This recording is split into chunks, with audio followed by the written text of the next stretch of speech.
So if a man-made device has so many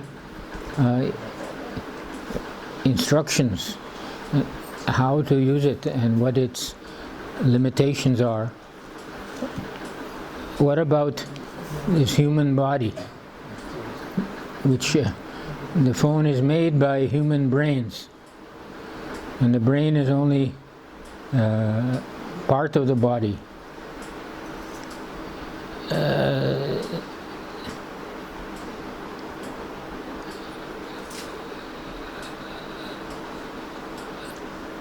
It is so complex. I could talk very easily because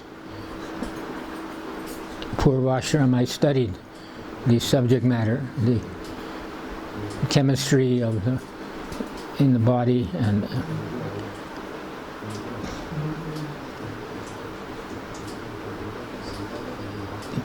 the senses.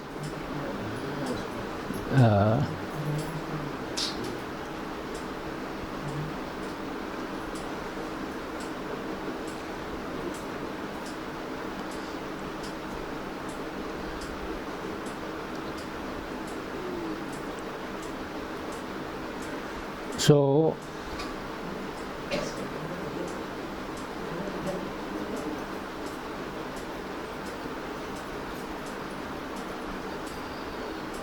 the human brain is so powerful. Those who are called technologists, physicists, so on, they are responsible for, they can create such devices. An ordinary man can't understand how. You can watch on YouTube how in China they're making circuits, machines with no human being is there. Big room, and the machines are carrying tiny pieces and putting them in, and then it moves somewhere else. It gets connected. This is all set up. All the, to make a round chapati, many people find difficult. Chapati should be round. I don't know, but idli there's no problem. But North Indians who eat chapatis, chapati must be round. To make a round chapati takes practice. You give a child, here, make a chapati. It will not be round. You have to teach him, it will take him 1 hour to learn. So what to speak of all the tiny components in parts in these modern electronic devices, how complicated they are. Somehow on my internet I was getting messages about the history of technology. So it showed the first computer, something it used it generated so much heat because it was tubes. There were no, or the first transistors were big things, and I mean it's practically. Maybe this is not appropriate. I'm assuming that you don't. These things are not of interest to everybody. Somehow, I found it a little interesting. But the computer had a capacity just like a fly compared to, to a person. So much mental capacity that computer had. It just did one simple, it kept some accounts or did something. But it filled the whole room, and it took up more electricity than 5 buildings on this street just to power that one computer. And big brains, technologists, were working on this, how to develop it. And then they made everything smaller and smaller and smaller. How many thousands of intelligent engineers and other have used their intelligence for that purpose, to bring these devices. But what about spiritual knowledge? What about understanding what is life?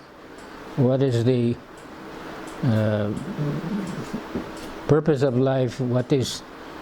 Where are the technologists? Where are the scientists for that? You can say, well, there are many. Yes, in India, there have been, and they continue to be, many who know Vedic knowledge to some extent, but do they know it purely? Because the material world, by its nature, is such that it shapes everything to its nature. The world being material it can, just by its mass, it overrides any spiritual ideas that might be there. You see, we saw some sadhus, sannyasis, pujaris recently at a program, and they were, just by looking at them, you see they were so affected by material considerations, long hair, and way of dress, and not following the standards even of appearance. The Shastras say a pujari, the Pancharatra Shastras, he must be very clean. But some of them, I don't know, but I didn't notice their clothes, but their face was hair, not shaved, no beard, but not shaved also. And Shika, there are rules, or if you want to join the army, there are rules. Everything to be done according to some standards. Similarly, if you want to be a pujari, to worship the deity according to the, it must be according to the Shastras, just like military rules are according to the manuals. So the dress and behavior of a pujari are according to the Shastras, the agamas.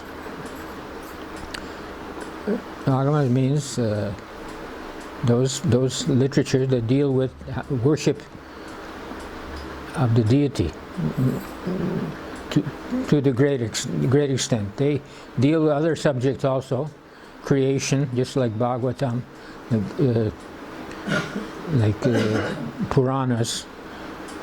Bhagavatam is Mahapurana.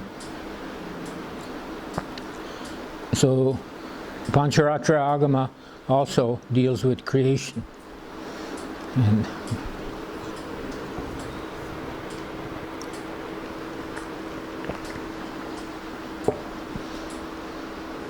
but who is following? One nice thing about the army, I was in the military during college. My parents were very surprised, but to make a little money in the summertime, many boys, they took some job. I didn't know. One friend, he joined the Air Force Reserve, and he said, "Come on, it's very good." So I joined.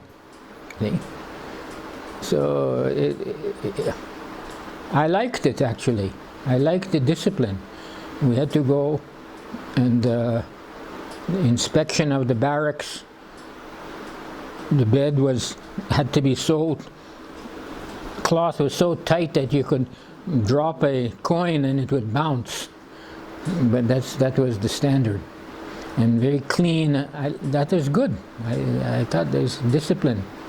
Other boys, other classmates, I don't know what they were doing, but so spiritual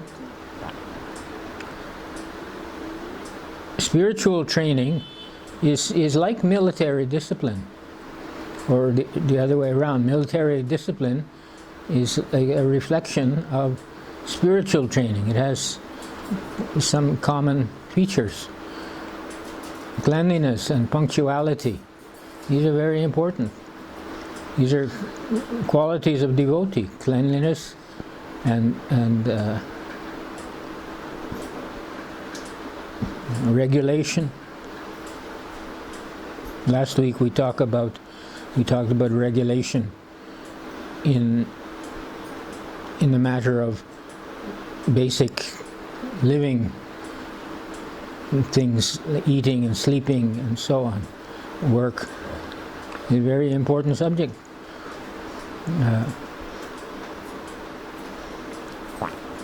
In order to, I don't remember in the Air Force, but in the ashram when I joined after graduation, we had to get up early, very early, and it's still required. So anyone who considers himself a devotee, a follower of the parampara, follower of the acharyas, he must get up very early. I'm old and I'm not, body is giving trouble. So, but I don't sleep more. If you come and you'll find I'm not sleeping.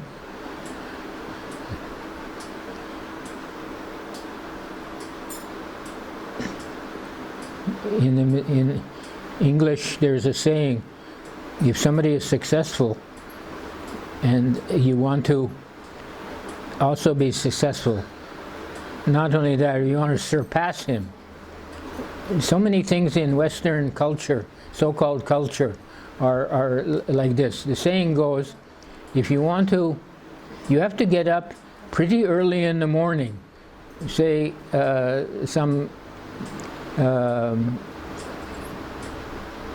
computer technologist, some software expert, very famous person. If you want to outsmart him, they use the term outsmart, because it's not a question of emulating somebody who's actually great, who has great qualities. It's a question of surpassing somebody who's materially successul. Anyway, if you want to outsmart so-and-so, you have to get up pretty early in the morning. That's a common saying in the West. So even materialists, some of them, they appreciate that in order to succeed, you have to get up early. And that's their idea of success, to outdo somebody else. The spiritual person, there's no interest in outdoing anybody. There's the desire to simply fulfill one's dharma, to follow dharma.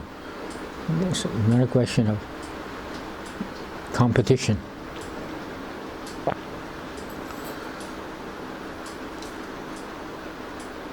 Competition is not encouraged. In the gurukuls, do they have competitions? I don't know. But among the 4 basic principles that one has to follow to be accepted, to actually be eligible for spiritual success, is no idle sports. See, the candidates, whether in a gurukul or in an ashram or in your house, if you are following sadhana, then there are some things to be avoided. What is that?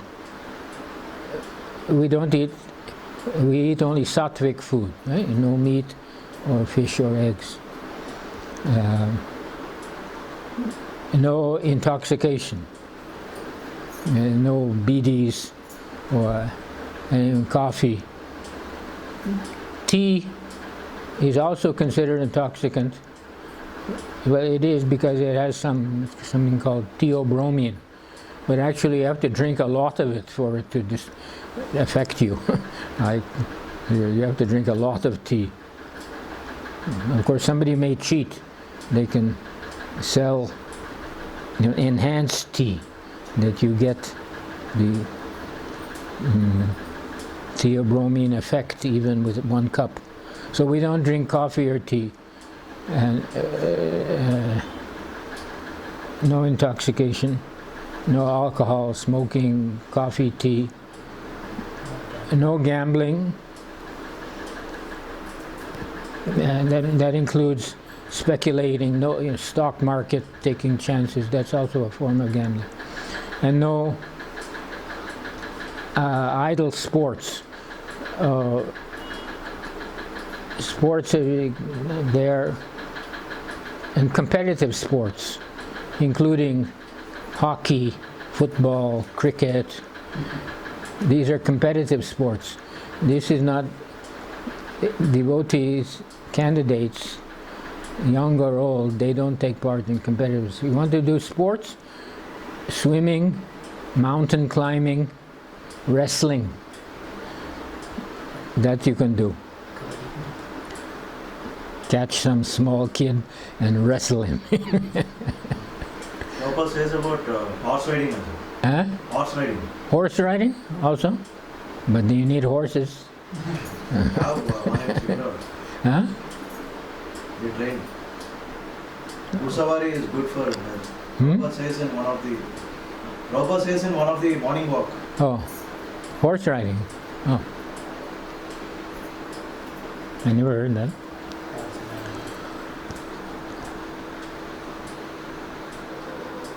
So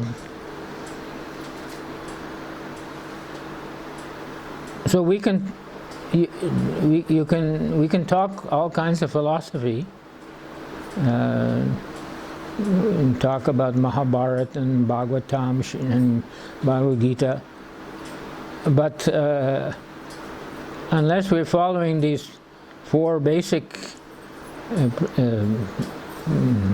regulations, then this argument and discussion has little use, because the realization will not come.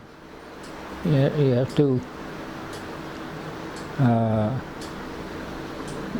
have a proper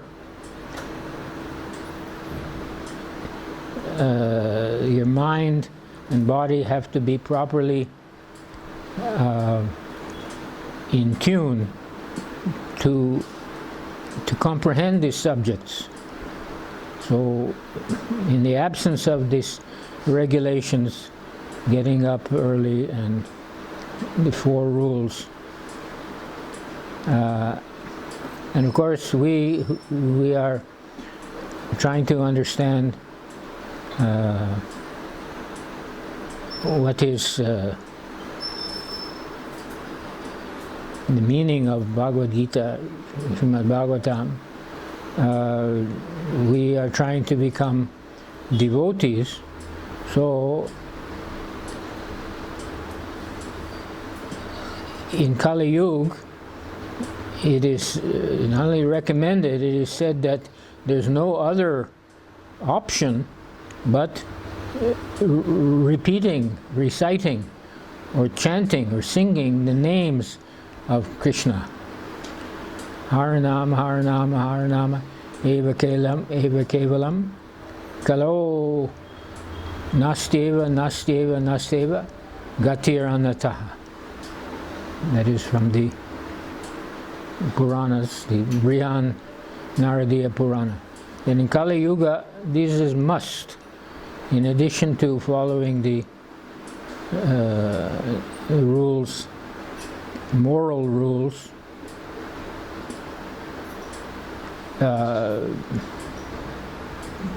chanting is a must. It's not a question of satisfying. Some of us have experience living in ashrams. It's not a question of satisfying the ashram commander. It's a question of satisfying Krishna.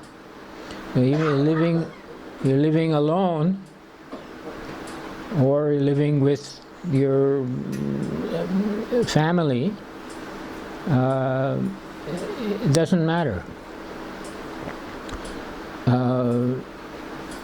The recommended, the required, the absolutely necessary practice of chanting Krishna's names is there. Why? Because otherwise progress in spiritual life is very, very, very difficult because of the polluting influences that are all around us in this time in history. Our intelligence gets distracted, dogs are barking, vehicles are making noise, people are playing, children are playing sports, shouting, all kinds of disturbance. So it's necessary to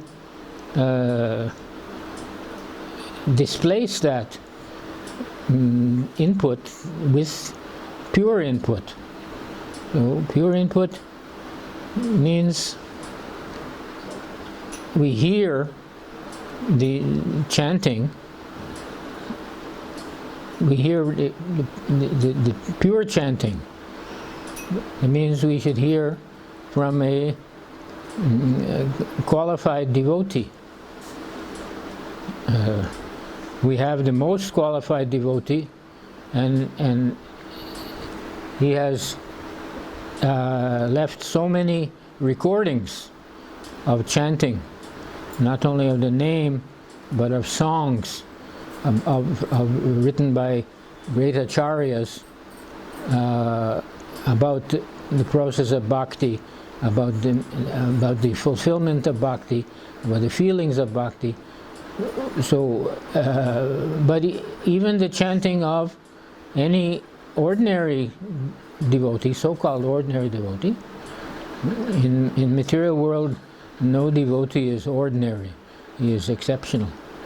In material world, he's full of materialists. So even the chanting of any sincere sadhaka is also very valuable, as long as he's chanting attentively.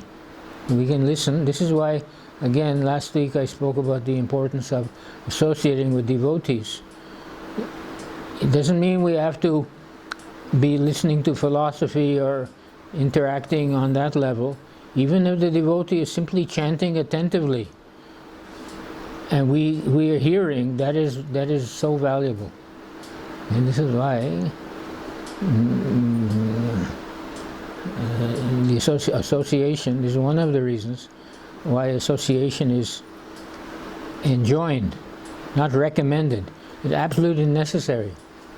One should have the idea that it's necessary to find some sincere devotees and keep company with them. That's all. Just to hear them chant and to be with them while they perform some devotional service, just by being with them.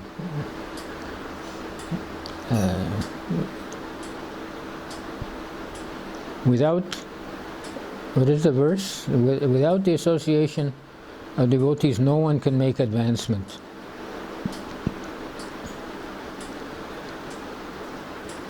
So it's nice that nice to see there was only myself and Naveen's mother sitting here for some time, and then you all came. It's very nice.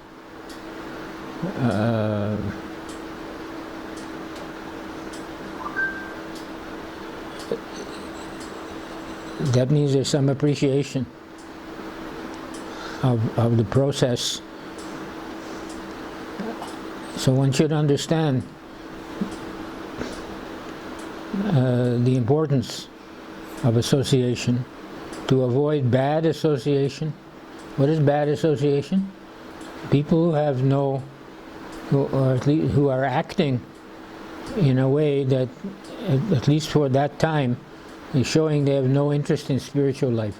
They're interested in enjoyment, they're trying to enjoy material life, playing sports, eating this and that, talking uselessly,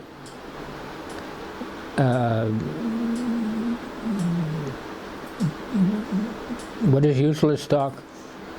Anything not in relation to the important, most important subject of the purpose of life. That is useless talk. They're talking, often they are attempting to make themselves appear great. So, I did this, I did that. You didn't know, you didn't hear, and they will talk about what they did. Oh, no. The devotee likes to hear what Krishna is doing, what Krishna's devotees are doing. Great devotees, or even so-called ordinary devotees. In the present world, every devotee is not ordinary, because the majority of people, they have no idea of spiritual life, or they follow some false dogma they call in the name of religion. Some religions, Buddhism was founded by Lord Buddha, who's actually an avatar of Krishna himself. There you see Das Avatar. But he was preaching Nirvishesh. He wasn't preaching, he was preaching just ahimsa. Why? Because at that time people were so degraded, and they were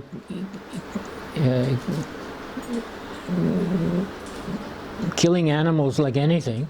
So out of compassion for the animals, Lord Buddha told people, stop this.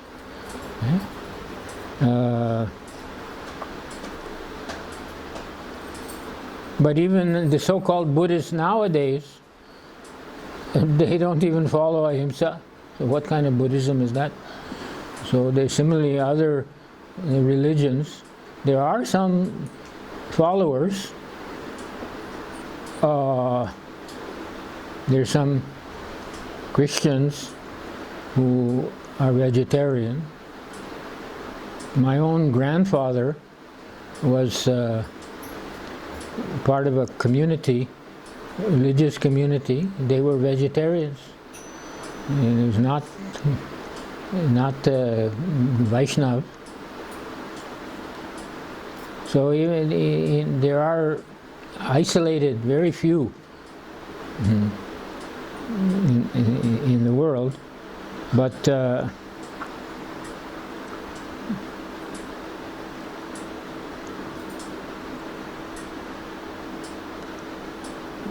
what was the point? That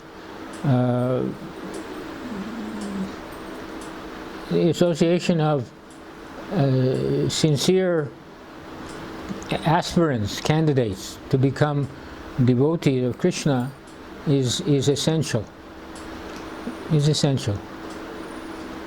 Just like in the space capsule, air is essential.